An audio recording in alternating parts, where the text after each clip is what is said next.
নমস্কার বন্ধুরা, রিনি রান্নাঘরের সকলকে জানাই আন্তরিক ভালোবাসা ও অভিনন্দন। আজ আমি তোমাদেরকে দেখাবো কচুর গাঁঠি দিয়ে কিভাবে চিংড়ি মাছের তরকারি করতে হয়, সেটাই আমি করে দেখাবো।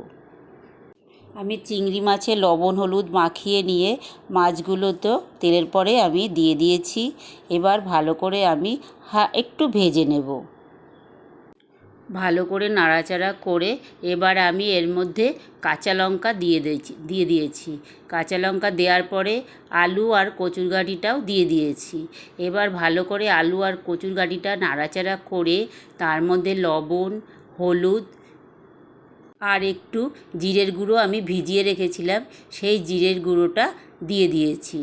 এবার দিয়ে দেওয়ার পরে আমি ভালো করে একটু মিশিয়ে নিয়ে ভালোভাবে নাড়াচাড়া করে নিয়ে আমি এর মধ্যে জল দিয়ে দিয়েছি। জলটা দেওয়ার পরে আমি পরিমাণ মতন জল দিতে হবে বন্ধুরা। আমি জলটা দিয়ে দিয়েছি।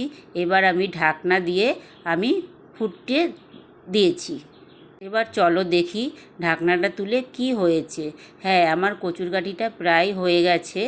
এবার আমি একটু নামিয়ে ছোট্ট একটা ফ্রাই প্যান নিয়ে নিয়েছি।